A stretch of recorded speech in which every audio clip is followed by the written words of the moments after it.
I decided to treat myself to a new model and bought the Parasite of Mortrex. First up, let's take a look at what we have. Looks rather awesome on the box, but it's a bit smaller than I thought it would be. But being $30 and with the Hive Tyrant being 50, it is about half the size of the big bug. Anyways, whatever, it looks nifty, so let's get cracking. There's a single sprue, so some wire cutters to snip off all the bits, and there are not a lot of mould lines. The tendrils need a little scrape with the back of an X-Acto here and there, but that's about it. On to assembly. This was pretty straightforward. The torso goes onto the tail, drop on the head, and there's a large weird slot on one side of the skull, so you have to press it into the shoulder to hide it. Not sure why this was done. I mean, was it deliberate so it forces you to have the head in a certain spot? And was it to maybe cut down on the amount of resin? Because I've never seen this on any other type of model before.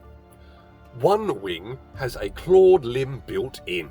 The other is separate from the wing. So you might want to glue the wings and the one loose tendril at the same time, because they need to fit together, and if you just glue the wing on and wait, the loose clawed limb might not fit correctly. So while it's drying, you can fiddle about and make sure the join is right for you. Then comes the annoying bit. The two spindly upper tentacles really don't like to stick. And then, mounting it on the base, it really doesn't like to stick. I propped it up twice and added an additional blob of glue, but it kept wilting when I removed these supports. Eventually, I added a blob of super glue on either side to straighten the join, and this did the trick. This thing injects Ripper larvae into its opponents, and they grow at an incredible rate, devouring the target from the inside out, fueling their growth with the victim's biomass before exploding out to enter the fray.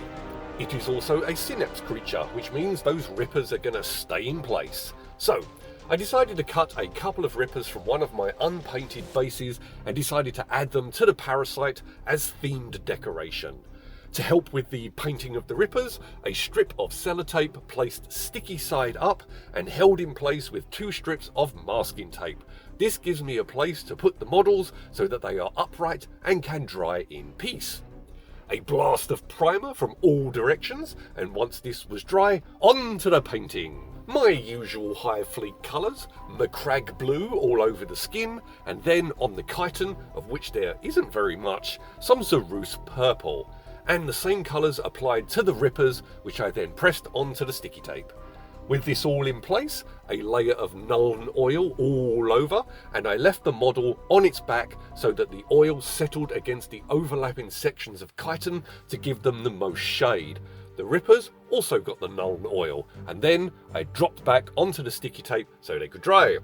Imric blew dry, and I broke out my 2 new dry brushes, and in my usual paint preservation manner, dipped them in the pot and painted solid hues on the ovipositor and the clawed limb tips and the wing thumbs and tips, and this shed just enough paint so that there's dregs on the brush so I can dry brush across the ribs, the face, the limbs and the wings.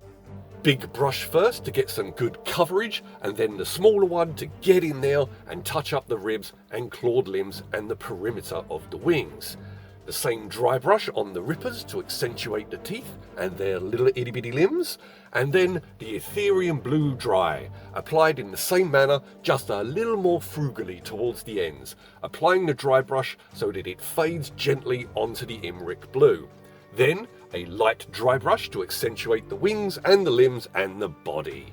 And finally, some white scar in the mouth and on the barbed ovipositor, and a light dry brush on the very tips of the limbs and on the claws. And the same white scar on the tongue of the one ripper with its gob open. With the white scar dry, nihilic oxide in the mouth to get that internal bioluminescent radiance, and I added it also to the ovipositor, and with a watery brush blended it along the Ethereum blue to get a nice gradient. I also added the oxide to the open mouth of the ripper, and another very light dry brush of white scar on the ovipositor barb and across the parasite's mouth. And lastly, a dry brush of Genestealer Purple on the chitin that also covers the bits of blue that caught the edges as I was dry brushing the adjacent skin a little too recklessly. Oops, one final thing. A drop of Nuln oil in the Ripper eye sockets to darken them a bit, and then a dot of moot green for the eyeball itself. I glued the Rippers to the base, and then the small weld slate and stone 1/8 inch applied over a layer of Elmer's and then pressed into place to ensure it sticks.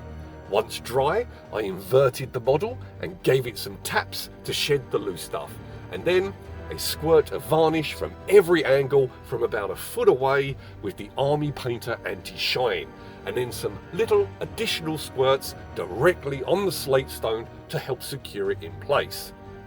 So, here we have the infamous Parasite of Mortrex, first encountered on the fortress world of Mortrex, where the Imperial Guard held out for 10 days against the relentless assault of Hive Fleet Kraken. Then, these beasts swooped in, stabbing the Imperial Guard with their ovipositors and spreading the nightmarish grisly end of death by being eaten alive from within throughout the Imperial ranks. Within 2 weeks, the planet was a seething mass of Rippers. The Hive Mind has deemed this new design worthy of addition to the swarm, and now it is appearing throughout the various Hive fleets.